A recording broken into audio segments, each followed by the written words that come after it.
tervetuloa taas tänne Marvel Podcast Suomen seittiarvioiden pariin.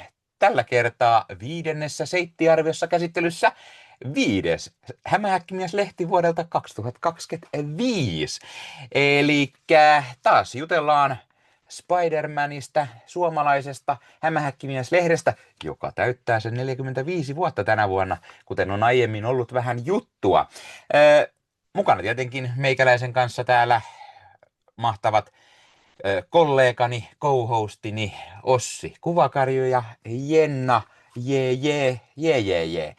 Kuis jejettelee? Kyllä aika jee fiilis pitkästä aikaa. Tällä kertaa oikeasti pitkästä aikaa, eikä niin, että eilen Niin no, oltaisiin viimeksi oli nauhoiteltu joku koko 2 päivää tai päivä. Niin. Niinpä. Kyllä, tässä on ollut kaikenlaista tekemistä ja kiirettä, mutta ai vitsit on kyllä mukava taas, kun sai käteen uuden hämähäkkimiehen ja pääsee siitä keskustelemaan. Ja voi olla, että jotain sanottavaakin saattaa ihmisillä olla, mitä tuossa vähän ehkä chatissa kävimme keskustelua jo etukäteen, niin katsotaan millaista kommenttia sieltä löytää sitten. Kyllä. Eli tuttuun tapaan hämähäkkimies-linjalla jatketaan tällä Suomi-julkaisulla 5.2025. Tässä sisältää materiaalia The Amazing Spider-Man-lehden numeroista 49, 52 ja 53. Tämä sisältää tarinat Maalliset jäännökset osa 3 ja Maalliset jäännökset osa 4. Tarinan on kirjoittanut Nick Spencer ja kolmannen osan on piirtänyt Patrick Gleason, neljännen osana Mark Bagley ja lisäksi tässä on ekstra tarinana All You Need Is tarina Kurt Busiek ja kuvitus Chris Bacalo. Kyllä. Hienosti sanottu Ossi Kuommasen. Ja täytyy mainita heti vaikka ensin alkuun, että mä tykkään tästä Patrick Gleasonin kannesta myös. Tämä on tosi kiva, mikä tähän on otettu. Tämä on hyvin uhkaava, ehkä jopa häiriintyneen, tommoinen pikkusen pelottava tyylinenkin, jos näin haluaa sanoa. Ja tämä mielenkiintoinen olemus tulee hienosti esiin, ja siellä Hämis myös ottaa kuokkaa jonkun verran, kun Asukin tuhoutuu siinä. Tosi hieno kansi valittu. Tässähän on aina se, että tässä nähdään ekanumerossa tämän, niin kuin, mitä muita kansia on näissä ollut, eli 4952 ja 53 sitten, ja voi nähdä, että mitä sitten niin kuin on samaan aikaan, että olisi mahdollista ollut käyttää, tai mitä sitten tiedä vaikka seuraavassa nähtäisiin. Tästä puuttuu se niin sanottu loppusivu tällä kertaa, eli ei ollut kirjepalstaa mukana, eikä sitä, missä on se pikkukuva, millainen seuraava lehti on, mitä aina välillä näissä on tosiaan nähty. No, se siitä. Mistä lähdetään liikkeelle? Kuka haluaa aloittaa, kertoa jotain mietteitään? Aloittaako Jenna, Ossi? Kumpi? Minä voin sanoa. No niin. Minä voin sanoa sen verran, että tämä oli taas, se, että tässä on kuukausi väliä, se on sinällään ihan ok, mutta kyllä se vaatii aina sitä kertausta vähän aikaisemmasta. Et nyt viime kerran jälkeen mä tein automaattisesti silleen, että mä pläräilin läpi ton edellisen. Ja no sit mä lähdin lukemaan tätä. Mulla oli just pari juttua, että mä siinä googlasin kesken lukemisen. Ja et esimerkiksi tässä heti ekalla sivulla, kun puhutaan, että hän tappoi Mendelstormin, niin mä en ollut ihan varma just kuka hän on. Siitä googlasin vähän. En tiedä, onko hän sitten sama henkilö just kuin Mendelstrom, niin kun se oli kirjoitettu erilainen niin STROMM, koska tuolla nimellä ei sille, että toi varmaan just suomalaisittain sitten se laitettu tohon.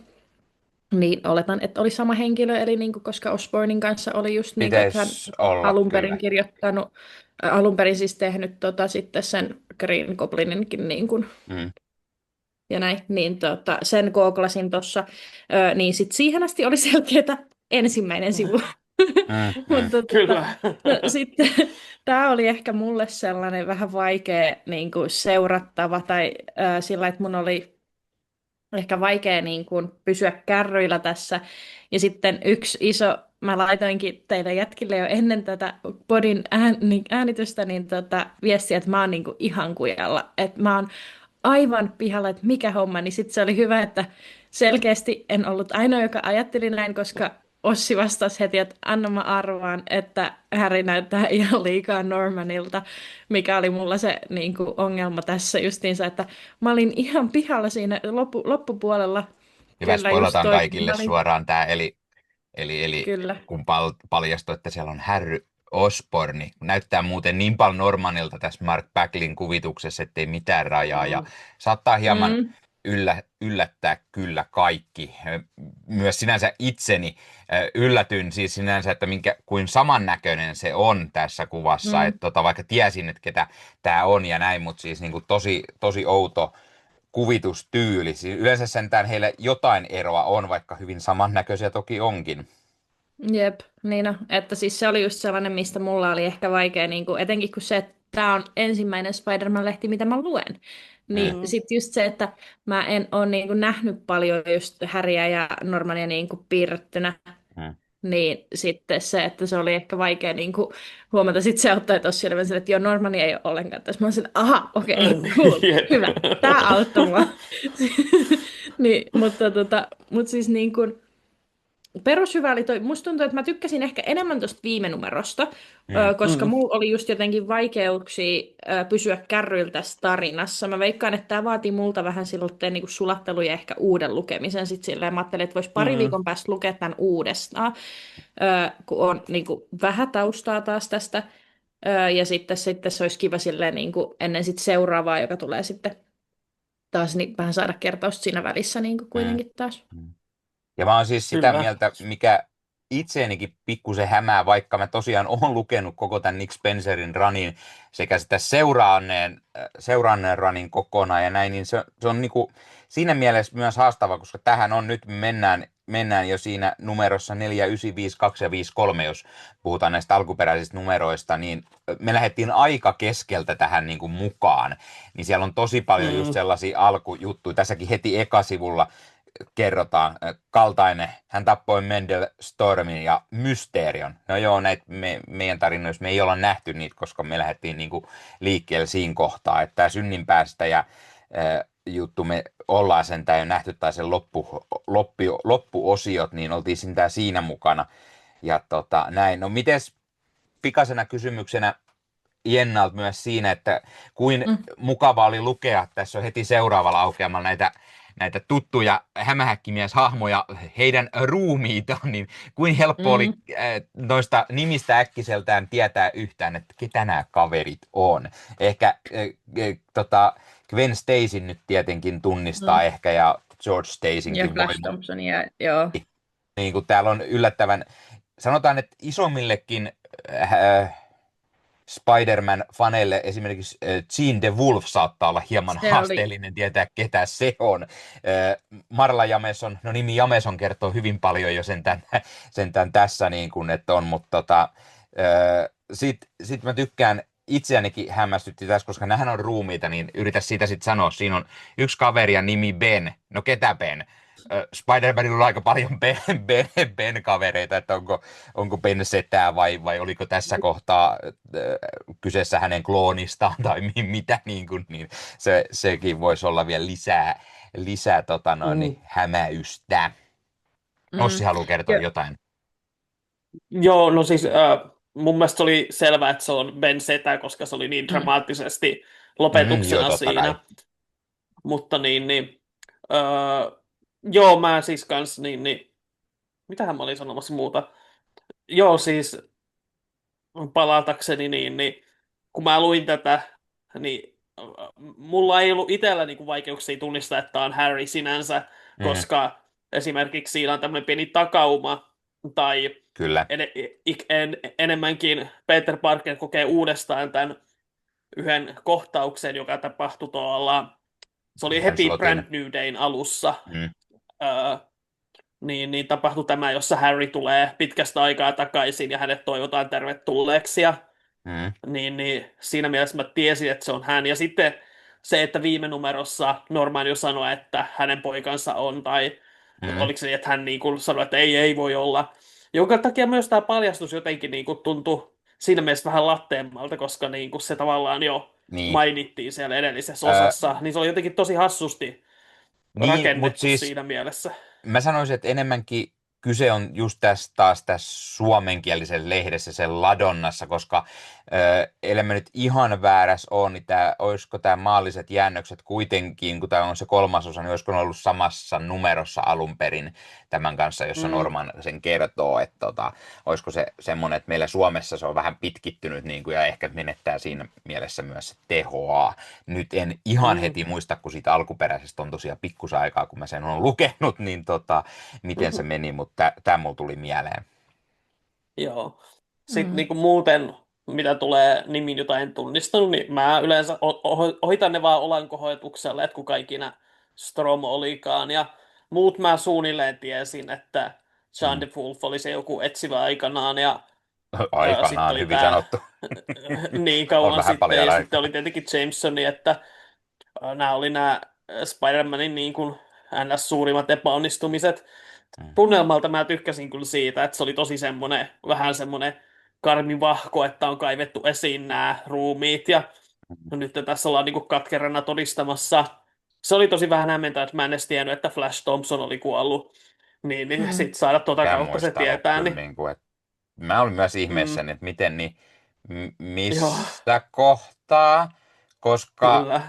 kyllä mä nyt kuvittelin, että Flash Thompson oli elos tässä kohtaa, mutta kuoli hän sitten ennen tätä tai tämän aikana tai Niin. mitä, koska siis Flash hän tunnetusti oli myös Venomina jossain kohtaa ja näin tässä siis ennen tätä, mutta niin kuin, en mä kyllä muista yhtään hahmon Siitä tuli kuolemaa. jossain vaiheessa, siitä tuli Anti-Venom, sen mä Niin, muistan. niin on, Kun Venom mietin, että haluttiin vedä onks, takaisin. Ja sitten niin, se tuntui, onks että siis, siinä vaiheessa mä lopetin vissiin sarjisten lukemisen hetkeksi, niin kai se sitten jossain vaiheessa kuoli. Tai sitten Peter luulee sitä kuolleeksi, en tiedä. Mutta tai se oli sitten on, vähän hämmentävää. niin, tai sitten se Mm. toinen, mitä Niin, itse ei tiedä, kun ei osaa hahmottaa tätä tiettyihin kohtiin. Sarjakuissa aika moni hahmo kuolee ja herää tosi nopeasti henkiin, no joten se, aina ei voi olla messissä, että mihin kohtaan tämä nyt ihan tarkkaan sijoittuikaan.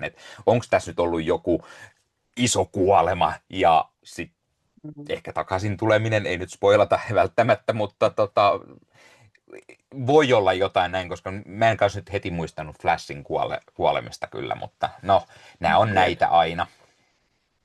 Kyllä, mutta siis niinku muuten sit tunnelmaltaan mä tykkäsin tästä.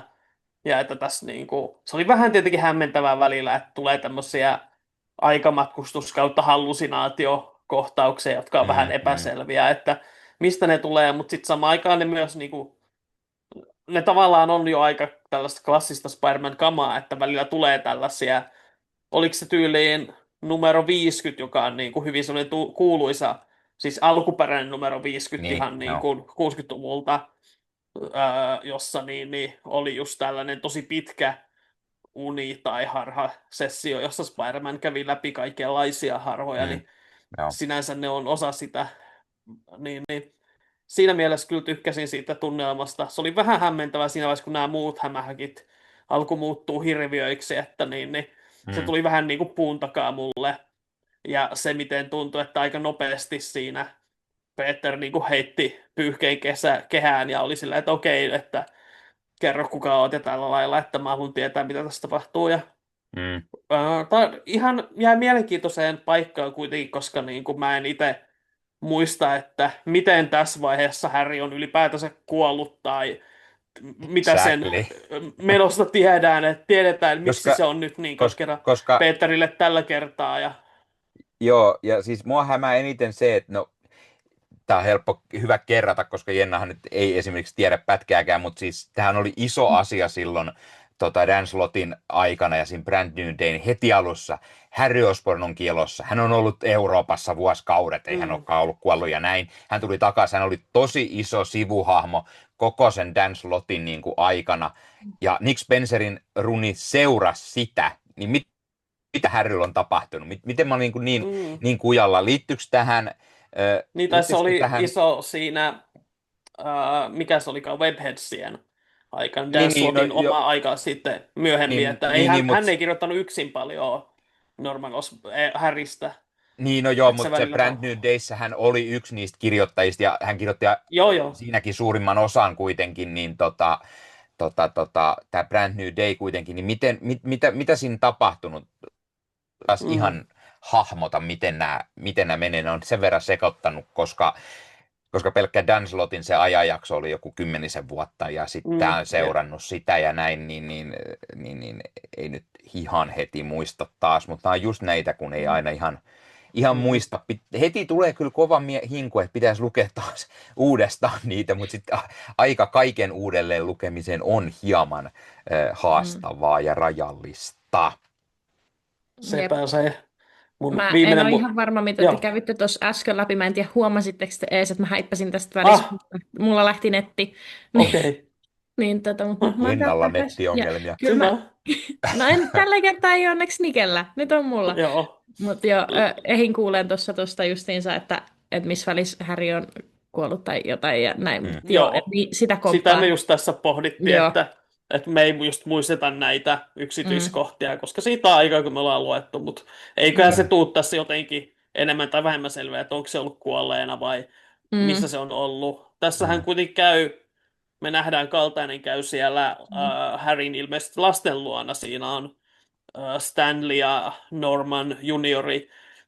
Harryn tuskin erottuu toisistaan, mutta siinä kuitenkin ilmeisesti nämä lapset on kuitenkin päätynyt yhteiseen kotiin, koska mä muistan Dan Slotin niin kuin ajalta sellaisen vaiheen, jossa mun mielestä niin toinen näistä pojista asuu äitinsä kanssa, Liz Allenin kanssa, ja toinen oli Harryn kanssa jossain toisessa kaupungissa kokonaan. Että miten sitten ne päätyi tuohon yhteen, niin mä en muista enää yhtään.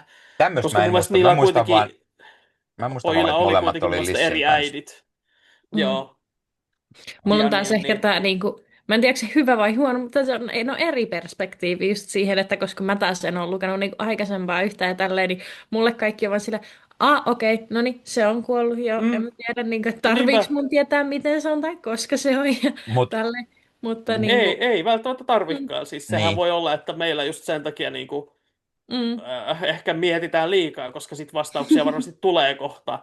Tai ainakin kaikki oleellisemmat, että tässä selvästi nyt on se, että miksi Harry kantaa kaunaa, niin se on varmaan isoin kuitenkin oleellisin tässä. jep. Niin.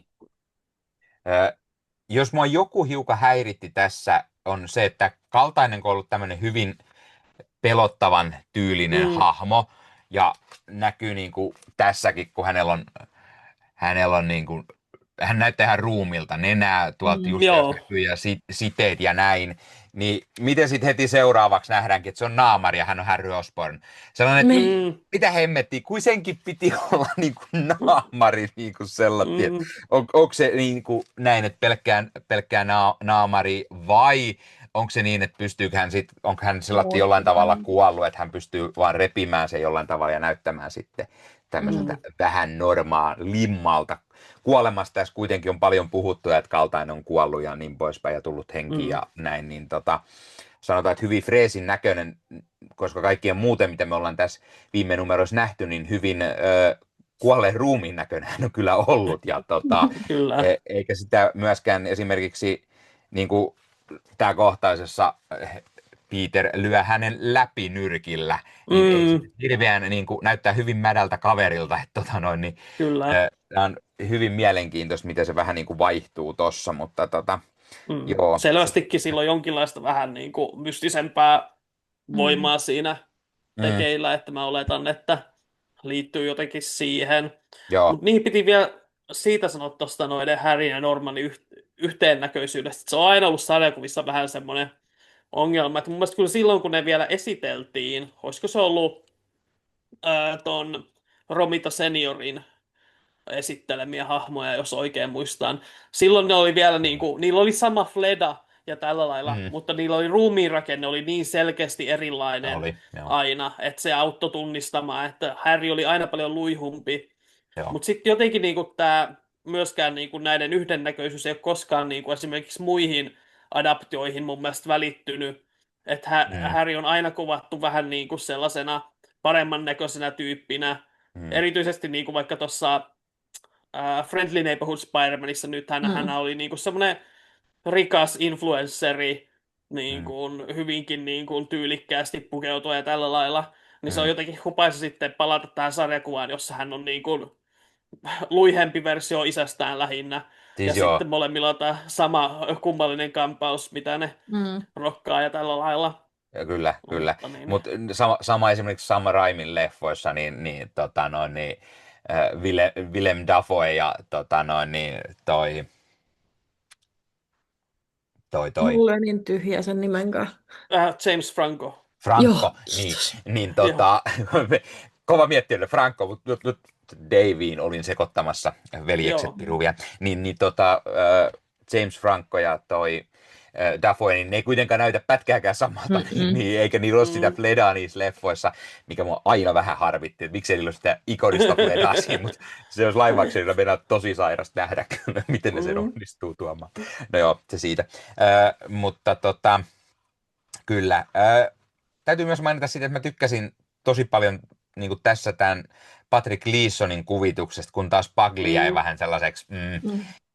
vähän Jep. pliisuksellatti. Sanotaan, että hänellä on se oma tyylinsä ehkä tehdä, ja se kun se vaihtuu just tässä, niin kuin, se vaihtuu melko selkeästi Gleesonista Bagleyin, niin se on hyvin, hyvin sellainen erilainen. Mutta sitten taas, mitä mä haluan heti mainita, kun mä tätä luin, niin mulla tuli niin mieleen, kun me mennään tähän bonustarinaan, minkä Kurt Busiek kirjoitti ja Chris Pakalo taas kuvitti, niin tästä mulla tuli taas niin paljon mieleen Jason Aaronin Doctor Strange, missä me puhuttiin silloin aiemmin, koska siinä kuvittajana oli Chris Pakalo, ja tämä on niin täsmälleen samannäköistä, se on vähän samannäköistä semmoista yliluonnollista mörrinkäistä tai sellaista, mitä tässä Doctor Strangeissa oli, ja niinku, se oli niinku heti semmoinen, että mä haluan lisää tätä Pakaloa nähdä.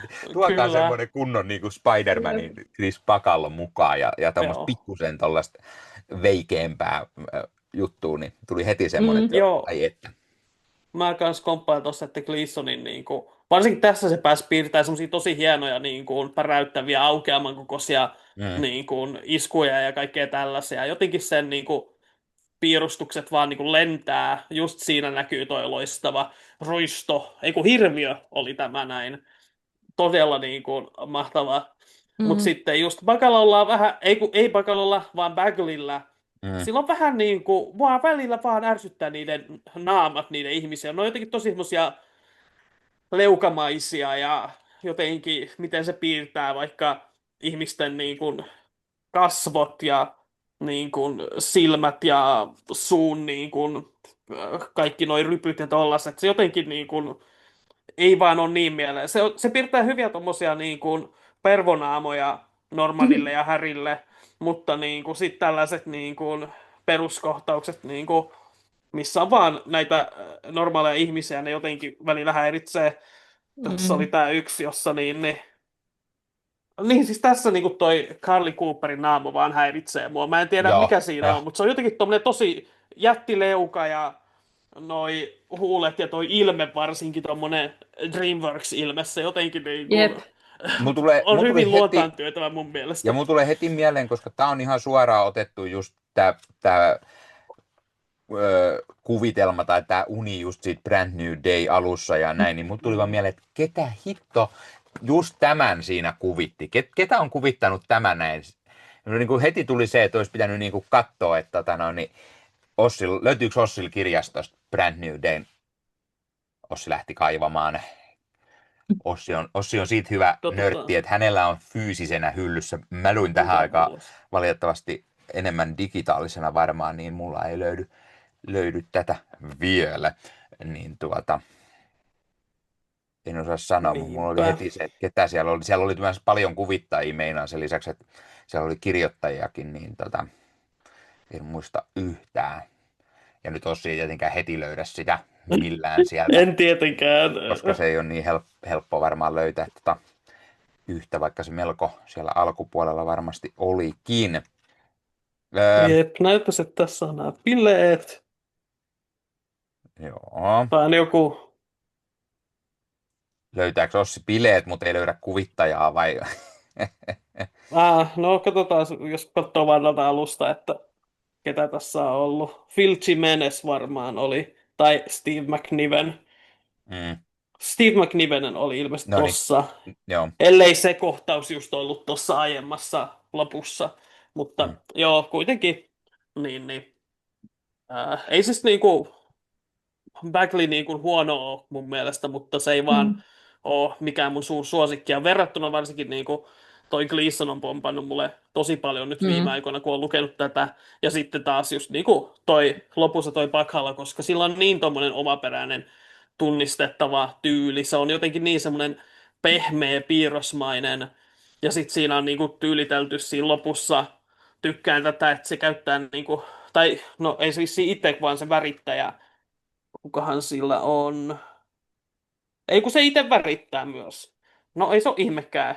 Niin se, että se käyttää niinku tosi määrätysti noita värejä sillä lailla, että harmaata ja mustaa ja punaista ja vähän vihertävää niinku tosi hienosti Mm. Mm. käyttää Ja Tim hyväkseen, niin toi Townsend on loppu on tosi tussannut vielä. mielenkiintoisen näköinen. Hmm? Kun sanoit, että hän on itse värittänyt, mutta Townsend on sitten vielä tussaajana ollut Mm. Joo, näitä kyllä, tekemässä just, kyllä. että näkee, mutta mä tykkään, näissä on tämmöinen hyvin omalaatuinen. Täälläkin on tämmöinen joku jättihirviö, mansikka tai joku, mikä siellä hyökkää, niin on niin kuin tosi mielenkiintoinen tyyli luoda. Ja tuli niin paljon mieleen just tämä Aaronin Doctor Strange, mistä me aiemmin silloin juteltiin. Niin oli kyllä. No, tuliko jotain muuta vielä mieleen? Voisin tuosta niin herätellä, kun puhutaan nyt tuosta jälkimmäisestä tarinasta, niin Mm-hmm. tuommoiset ekstrat on mun mielestä aina ihan kivoja, varsinkin jos ne on pakalon kuvittavia.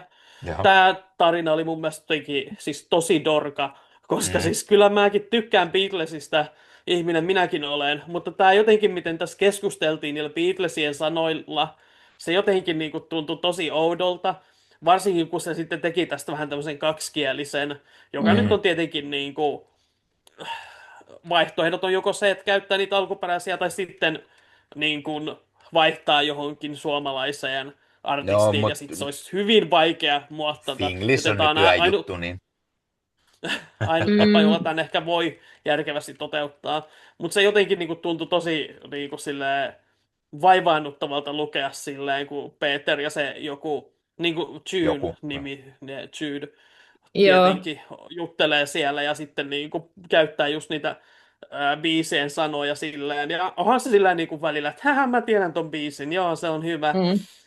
Mutta niin, mä ehkä mieluummin niin kuin vaikka kuuntelen niitä biisejä erikseen ja katon Spider-Man-seikkailu erikseen tai sitten tällä lailla, niin ihan kiva sillä lailla, että Kurt Busiek pääsi kirjoittaa siitä, miten se tykkää Spider-Manista ja Beatlesista, mutta ei se kyllä jotenkin se tällaisena jätti vähän niin kuin kylmäksi kuitenkin. Joo.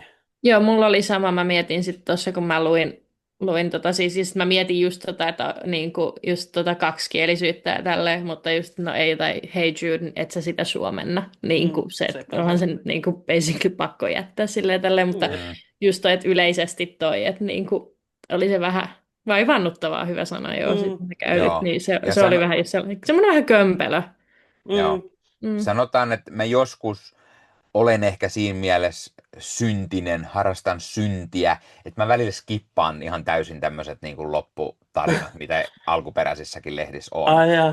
Et joskus ne on niin sellaisia, että okei, mä vähän hypin tätä, että ei lähde yhtään se bonustarina. Tiedätkö, kun sä haluat lukea sen päätarinan ja sitten siihen tulee joku semmoinen, niin siinä saattaa välillä mennä, että okei, vähän nopeammin läpi, että ei vaan. Mutta nyt tietenkin kiinnosti ihan vaan pelkästään sen takia, että mitä sitä jaksoa tehdään ja sen takia, että pelkästään legendaarinen Pusiek on kirjoittanut ja sitten Pakalon taide on niin nättiä, niin totta kai halusin myös lukea sen.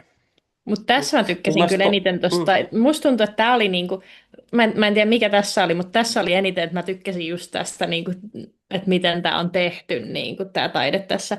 Niin tähän mennessä varmaan mun lemppari, niinku, mitä mä oon niinku, kaikista lukenut. Ja katsonut, siis niin jotenkin tämä tyyli tässä just silleen niinku, täälläisin, mikä olisi semmoinen hyvä.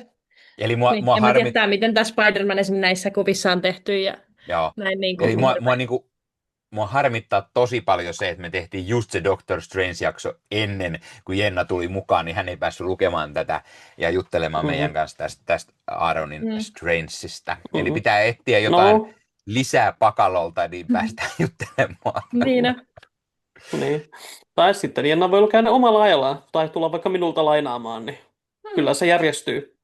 Miksikäs Omalla ei. ajalla, mitä se on? Niin, no se on tietenkin asia erikseen. Mutta joo, toi on mielenkiintoinen, mitä sanoit Nikke noista, että skippaat monesti. Ja ymmärrän kyllä, koska joskus ne on vähän silleen niin kuin, vähän sellaisia mitään sanomattomia. Mun mielestä niissä kuitenkin siis voi parhaimmillaan, ne voi kuvastaa jotenkin jotain arkista asiaa Spider-Manin elämässä tai vähän niin kuin näyttää, mitä joku kirjoittaja ajattelee vaikka tästä hahmosta ja tälleen. Mutta just tälleen niin kuin se, että monta sivua omistetaan sille, että Peter Parker tykkää Beatlesista. Ja se oli ihan hauska, että tässä voitetaan sillä, että J. Jonah Jamesonia, niin hänen viha Spider-Mania on kohtaan on niin voimakas, että se rikkoo tämän loitsun, kun Peter Parker tai Spider-Man ilmoittaa, että hei, että yhdessä, mitä olikaan, I wanna hold your hand, niin se oli sinänsä ihan huvittavaa, mutta just silleen, että ei tässä nyt tunnu, että mitään merkittävää hämähäkkimiestä vaikka paljastuisi tai tällä lailla. Niin. Ja siis sanotaan, että ei tällaiset bonustarinat ei välttämättä niin häiritte, mutta esimerkiksi Jenkkien niin kuin näissä isoissa numeroissa sanotaan 800, 900 tai 850, 950, niissä on aina semmoinen paksumpi numero ja niissä saattaa joskus olla joku 10 bonustarinaa tyysin, niin se alkaa joskus vähän puhuduttamaan, että voi ei taas yksi bonustarina. Sitten kun sä tiedät, että on vähän aikakortilla, niin aina ei ole aikaa niin kuin edes lähteä sellatti ihan niitä kaikkia bonuksia välttämättä lukee, jos ei niin kiinnosta sinänsä se. Niin saattaa olla ei näin. Sit se, että jos lukee just sille monta putkeen, niin sitten se, että se on vaan helpompi skippaa ja jatkaa, sitten vaikka palata myöhemmin niihin tai jotain. Kyllä. Se on kyllä ihan totta. Oliko vielä jotain, mitä me halutaan sanoa tästä numerosta? Me ollaan varmaan suurin piirtein tarinallisesti kuvituksesta puhuttu. Jätti mielenkiintoiseen paikkaan taas kerran ja varsinkin just tämmöinen, tämä on semmoinen kunnon niin kuin, hyvä lopettaa, jos ei tätä bonusta, mutta tämä päätarina. Ylläri. Niin, tämä on kiva. Niin jättää kivasti sellaiset, mihin me nyt tästä mennään. Toki itse nyt sentään olen lukenut tämän aiemmin, mutta silti mulla on niin kuin kovasti sellainen, että mitäköhän tämän jälkeen mahto tapahtuu. Mä tiedän yhden ison tarinakokonaisuuden, mutta mihin tämä maalliset jäännökset tässä, mihin se päättyi ennen kuin tulee se eräs seuraava mielenkiintoinen tarinakokonaisuus sieltä, mikä kolkuttelee varmaan tässä loppukesästä tai syksyn puolella meidän suomenkielisessä lehdessä. Ei siitä sen enempää. Oliko jotain, mitä haluatte vielä tuoda esille? Ei mulla ainakaan muuta kuin, että siis jäi taas se, että ei vitsi, että mä haluan sen seuraavan osan jo, että, että jatkaa tarinaa ja että saadaan vastauksia ja mitä kaikkea draamaa siellä piilee siis, takana. Niin. Kyllä.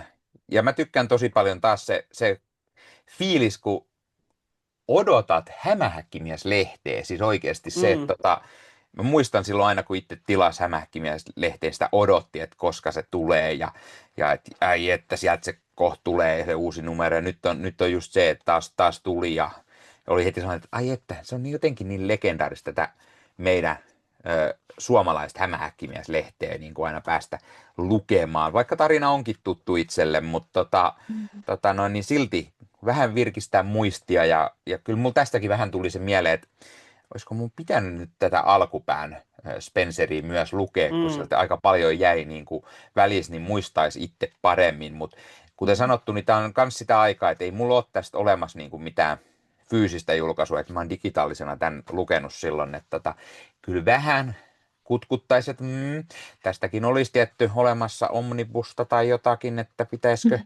pitäisikö se hommata, mutta ehkä nyt ei kuitenkaan tähän hätään niin paljon kaikkea muutakin, mitä haluaa ostaa, mutta tämä on jotenkin, se tulee hyvä fiilis, vaan päästään lukemaan oikein tätä meidän Hämähäkkimies-lehteä ja muistelemaan sitä esimerkiksi, kun on lapsena ensimmäistä kertaa tutustunut Hämähäkkimies-lehteen tai silloin Ysärin lopussa 2000-luvun alussa lukenut kaiken näköisiä tarinoita ja sitten päästä sitä kautta lukemaan. Niin tämä muutenkin tämä tämä mihin meikäläinen on seonnut nyt oikein kunnolla tähän niin kuin fyysisten sarjakuvalehtien, varsinkin albumien niin, toi lukemisen ja mun hieno uusi leffahuone, mikä on täysin kesken niille, jotka katsoo YouTubesta, mutta mulla on tässä tämmöinen kiva pikku nivaska, mitä mä viimeksi ostin albumeita, niin tässä on kuitenkin fyysisiä albumeja. Hyry Mykke, niin on niin kuin, ja tässä on vaan ihan muutamat, sieltä on pari tulos postissa ja sieltä tulee kohta lomarahat, niin mulla on vähän kutkuttu, pitäisikö ostaa pari pikku omnibusta tohon kylkeen vielä. Eri asia, koska mä luen, että mulla alkaa pelottaa tämä myös siinä, että mennäänkö me tuohon leffapuolellekin, että kohta on hyllyt täynnä lukemattomia albumeita, mutta ei kai sentään. Mutta hei, pistäkää kaikki rakkaat, ihanat mussukat kommenttia. Oletteko te lukenut tätä lehteä? Mitä mieltä te olette tästä lehdestä, tästä tarinasta, bonustarinasta ja niin kuin kuvituksesta ja kaikesta muusta? Ja kertokaa ihmeessä muutenkin teidän kokemuksista hämähäkkimieshestä. Se on se 45 vuotta tosiaan, niin onko teille, kuinka kauan olette lukenut Hämähäkkimies-lehteä, tai jos ette ole lukenut, niin kiinnostaako näiden meidän höpötysten jälkeen alkaa vaikka tutustumaan Hämähäkkimies-lehteen? Jos näin on, niin kertokaa ihmeessä, jos meidän höpötysten ansiosta olette kiinnostunut alkamaan lukemaan tätä lehteä, ja kuinka kauan te olette lukenut Hämähäkkimies-lehteä, mitkä teidän on parhaat niin kuin tarinat, mitä te muistatte, tai juoksut jopa, ja muutenkin, tykkäättekö te tämmöisistä meidän seittiarviot jaksoista, ja haluaisitteko te ehkä mahdollisesti, että seittiarviossa käsiteltäisiin jotain muutakin hämähäkkimies-aiheesta, esimerkiksi kun pelkästään tämä kotimainen lehti, mikä tällä hetkellä on nämä uudet, että pitäisikö meidän puhua ehkä jostain albumeista tai jotain, laittakaa ehdotuksia. Mä en tiedä, että onko meillä aikaa sellaiseen, mutta laittakaa silti kommenttia, että jos te sellaista haluatte. Ja totta kai, jos te katsotte YouTubesta, niin hei, pistäkää sitä peukkua, jos tykkäsitte tästä. Pistäkää kanava tilaukseen. Sieltä muistutukset kellosta päälle näette aina, koska tulee uutta sisältöä kanavalle. Tämän lisäksi Marvel Podcast Suomi totta kai löytyy Instagramista, Facebook-sivustona, Facebook-ryhmä Marvel Hullut ja Marvel Podcast Suomen oma Discord-kanava, johon voi tulla juttelemaan kaikennäköistä Marveliin ja muutakin kuin Marveliin liittyvää juttua. Sen lisäksi TikTokin puolelta löytyy aika ajoin, tehdään sinne. Mä tein jotain uutta sarisosteluvideota sinne hiljattain, niin voi tulla sitä kurkkaamaan esimerkiksi, jossa näytin äskistä pinoa myös, mitä esittelin, niin siellä vähän enemmän. Jos olette MPS-merchia, jos teillä on herkät korvat, niin käykää ihmeessä tilaamassa Marvel-aiheesta lippistä, tai MPS-aiheesta siis lippistä, hupparia, teepaitaa, pipoa, jos on ne herkät korvat, tai laukkua, tai mitä tahansa. Sillä voitte näyttää kaikille, että tämmöinen mahtava podcast on Suomen ainoa Marvel-aiheinen podcast. Ja sitten sen lisäksi vielä autatte tietenkin tukemaan meitä. Ja tämän lisäksi meikäläinen tekee Leffahullu podcastia, YouTube-kanava, jossa puhutaan kaikenlaisista muista leffoista, ja Ossi Kuvakarjullahan on tietenkin myös oma kanava, jossa hän puhuu kaikennäköisistä leffoista ja sarjoista ja Marvelistakin myös aina aika ajoin. Leffamediasta löytyy myös tietenkin kaikenlaista leffa- ja sarja-aiheista jutustelua. Oliko vielä jotain? Ei kai Eipä muuta. näin ollut. Kiitos kaikesta hyvästä. Kiitos ja ensi kertaan. Ja yksi viimeinen pikainen juttu. Mä haluan mainita tämän erikseen, koska tuli tällainen huomattua tuossa kun hyllyyn Sarjis Lätinää, joka puhuu myös siis sarjakuvista, niin hän listasi sinne mukavasti kaiken näköisiä podcasteja, jotka puhuvat sarjakuvista, ja siellähän mainittiin myös Marvel Podcast Suomi, niin halusin kiittää tästä. Tässähän puhutaan siis, sanon ihan suoraan, koska tämä on hänen blogistaan, jossa hän siis kirjoitti, että tässä oli erikseen tämmöiset, missä puhutaan pelkästään sarjakuvista tai sitten myös sarjakuva-asiaa silloin tällöin, ja me päädyimme tähän silloin tällöin, tietenkin, koska puhumme myös Marvelin leffoista ja sarjoista, ja tämä menee tällä tavalla, tämä hänen kirjoituksensa. Olin 2 vaiheella, kuuluuko Marvel Podcast Suomi yksin omaan vai silloin tällöin sarjisasiaa kategoriaan. Mutta koska homma on syntynyt MCU-elokuvien ja TV-sarjojen ympärille, sanoisin sarjisten kuitenkin olevan sivuosassa. Nykyisin MPS kuitenkin tekee pääjaksojen lisäksi seittiarviot sarjaa, jossa käydään läpi suomenkielisen Hämähäkkimies-lehden numeroita.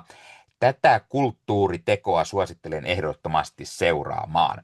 Eli kiitos, että meitä sanotaan kulttuuriteoksi, joten oikein mahtavaa sinne, ja kannattaa mennä ottamaan myös tämä blogi sekä hänen somekanavansa haltuun, jos haluaa lisää tietoa kaiken maailman sarjiksista. Näin. Kyllä, kiitos Hylly-blogille, että Kiitos. mainitsit meidät, että me ollaan todellakin kulttuuriteko. Ossin mielestä eniten varsinainen kulttuuriteko. Pistää se pyörimään, no niin, siinä pyörii propelli kaikille, jotka katsotte YouTubesta. Jos kuuntelette vain audion muodossa tätä, niin nyt äkkiä ei muuta kuin YouTuben puolelle katsomaan, kun Ossi pisti propellin kerrankin pyörimään. Kyllä, Ei muuta kuin ensi kertaa. kyllä. Moikka moi. Heippa!